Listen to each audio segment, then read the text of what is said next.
கட்டத்தில் நிறைய பள்ளிகளுக்கு பயணம் செஞ்சு குழந்தைகள்கிட்ட பேசினேன். பள்ளி குழந்தைகள்கிட்ட பேச போகும்போது அவங்கள்ட்ட எழுந்த கேள்விகளுக்கு இந்த பிள்ளைங்களுக்கு இங்கேருந்து கொடுத்தா தானே சுற்றுச்சூழல் முறையை அடுத்த தலைமுறைக்கு கொண்டு போக முடியுங்கிறதுனால தான் முதல்ல குழந்தைகளுக்காக பசுமை பள்ளிங்கிற நூலை எழுதினேன். அதுக்கப்புறம் நிறைய செய்திகளை நான் மீட்டிங்கில் பேசிகிட்டு இருக்க போகும்போது இதெல்லாம் புதுசாக இருக்கேம்பாங்க. அப்போ இன்னும் ஒவ்வொரு மீட்டிங்லேயும் கிட்டத்தட்ட 10 ஆண்டுகளுக்கு மேலே இதை தான் கேட்டுக்கிட்டு வந்தேன்.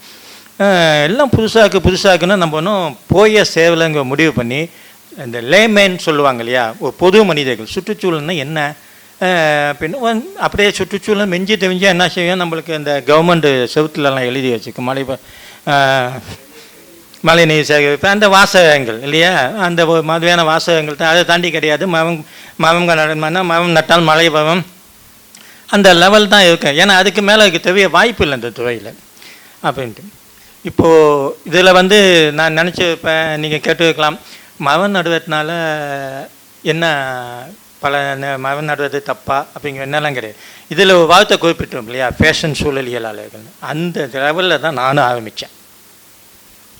நல்லா கவனிச்சிங்கன்னா அதில் மரம் நடுவதை பற்றி நான் குறைய சொல்லப்பட்டேன். அப்படிப்பட்ட அமர்வுகள் நான் பாதம் பண்ணிவேன் அப்படிங்கிறது அது வேறு விஷயம். ஆனால் அது மட்டுமே சூழலை காக்காது அப்படிங்கிறது தான் அதில் நான் சொல்ல வந்த விஷயம். ஏன்னா நானும் சேர்ந்து நட்டு வைக்கேன், நானும் விதைப்பந்து வீசி இருக்கேன்.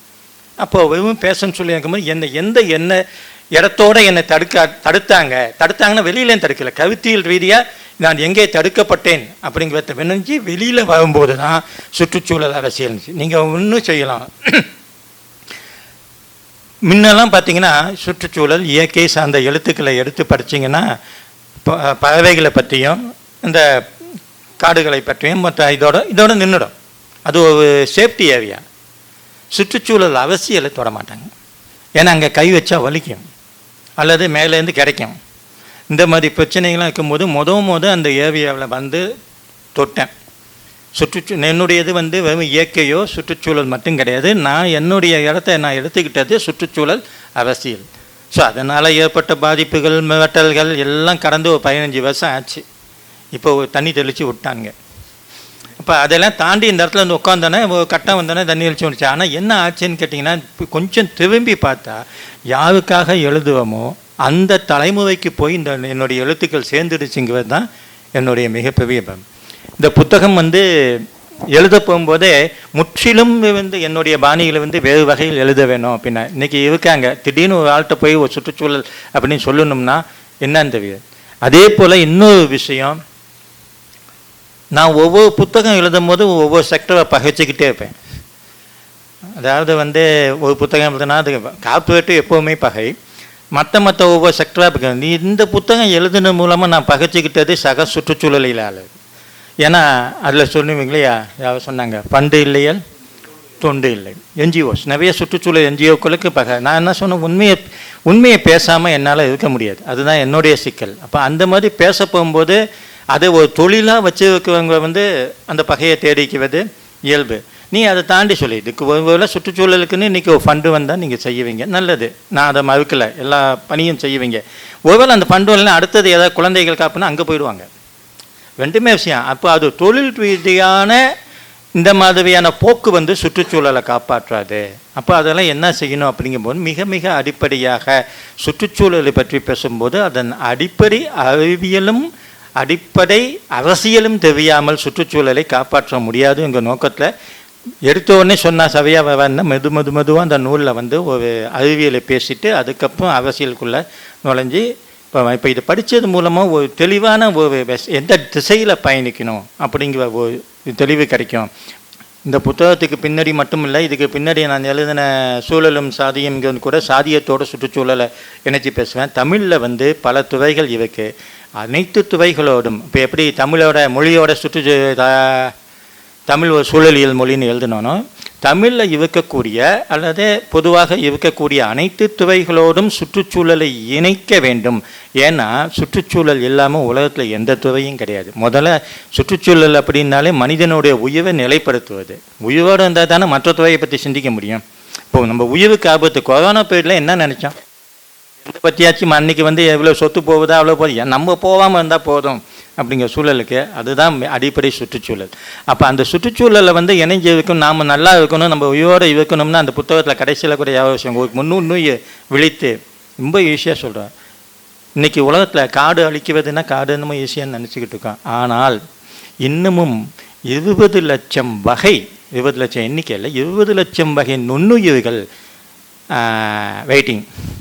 இப்போது காலநிலை மாற்றம் அதிகரிக்கும் போது அதில் 50 விழுக்காடு கொரோனாவை விட ஆபத்தான நுண்ணுயிர்கள். காடுகளை அழிக்க போகும்போது, மலைப்பனிகள் உருக போகும்போது, நீங்கள் நுண்ணுயிர்கள்லாம் ஏதோ நீங்கள் நினச்சிட்டு இருக்கீங்க ஏதோ விலங்குகளோட உடலில் மட்டும் கிடையாது. எரிமலை அடிப்படையில் எரிமலை அடியில் கூட 2 வகை நுண்ணுயிர்களுக்குன்னா எரிமலையோட வெப்பம் என்ன ஆகலை நினச்சி பாருங்க. அந்த வெப்பத்திலையும் உயிர் வாழக்கூடிய நுண்ணுயிர்கள் இருக்காங்க.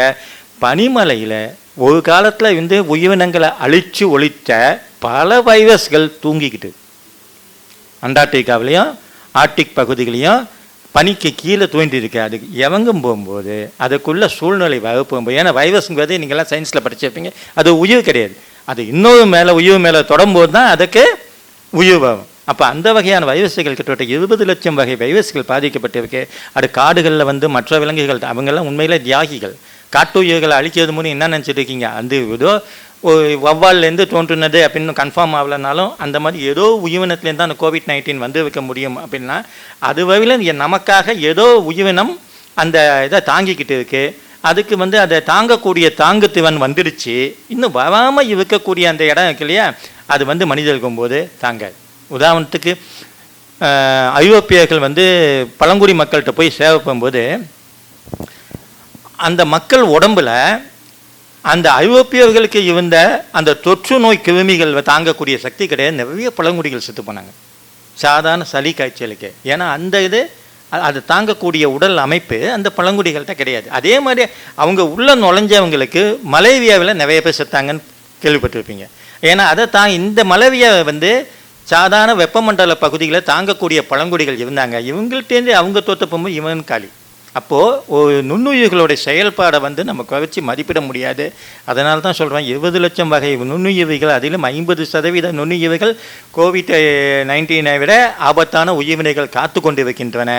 இதில் ஒன்று முழிச்சா கூட நம்ம கதி என்ன? இது முதலாளித்துவ காலகட்டத்தின் உச்சக்காலம், புரியுங்களா? இப்போ நம்ம எதையுமே நீங்கள் தனிப்பட்ட நபராக ஒரு விஷயத்தை தவிர்க்க முடிஞ்சாலும், நான் இதில் கூட எழுதியிருப்பேன். என் வீட்டில் என் வண்டியில் பார்த்தீங்கன்னா 10 துணிப்பை கிடக்கும் உள்ள, அந்த ஸ்கூட்டி உள்ளே வச்சுருப்பேன்.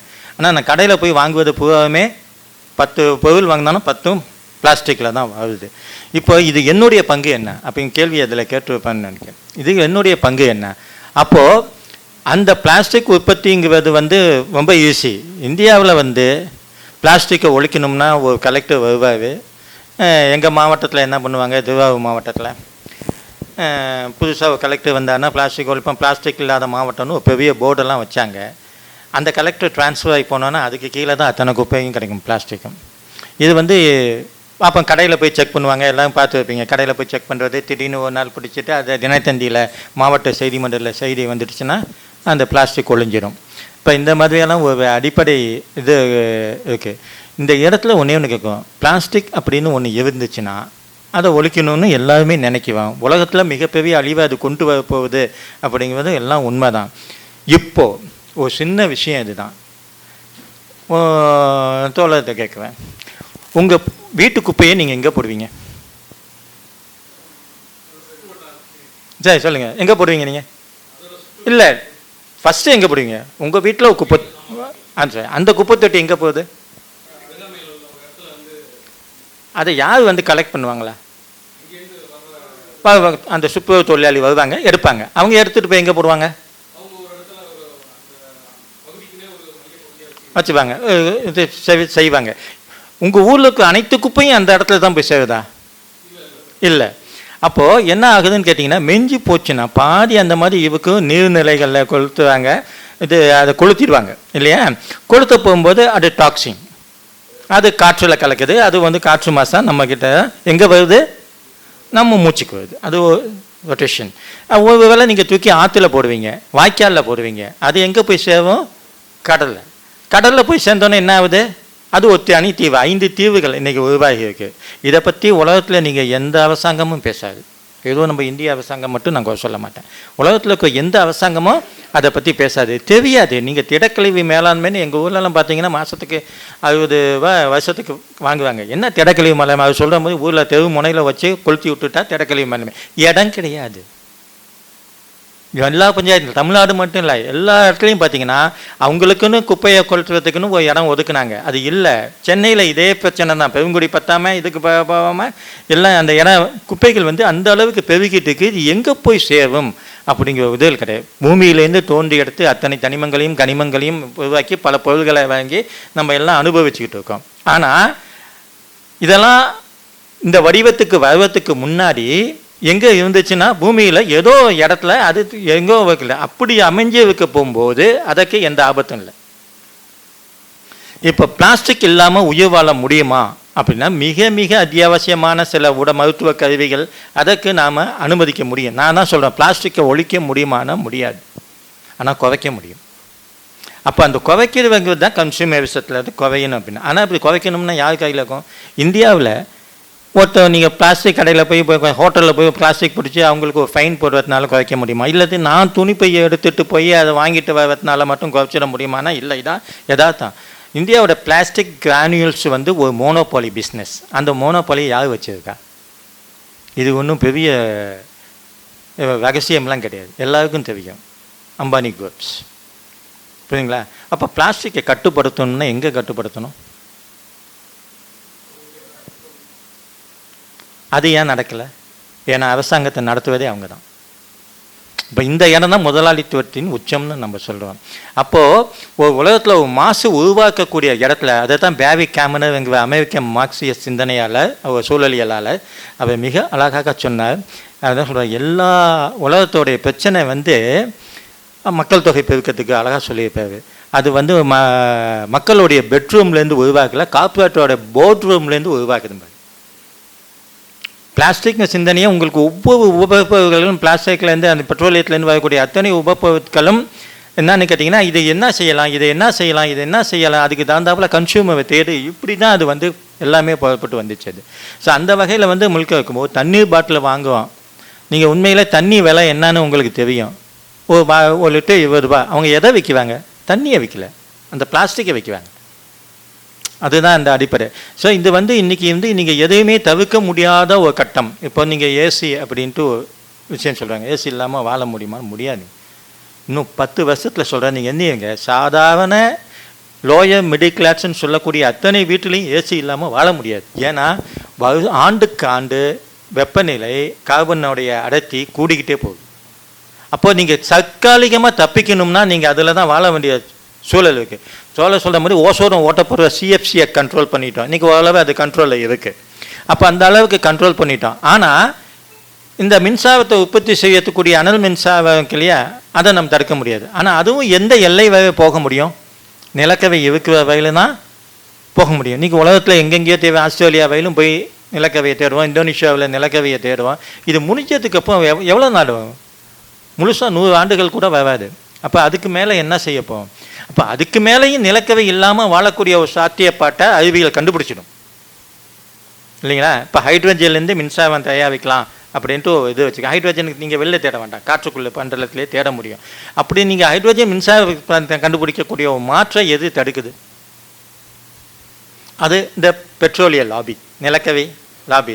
ஸோ இது உள்ளே போக போக பார்த்தீங்கன்னா உங்களுக்கு அவ்வளவு முதலாளித்துவ சூழல் இருக்குது. இப்போ இந்த பெரும் உலகத்தினுடைய மிக பெரும் முதலாளிகள் தான் இன்றைக்கி சுற்றுச்சூழல் மாசை உருவாக்குவாங்க.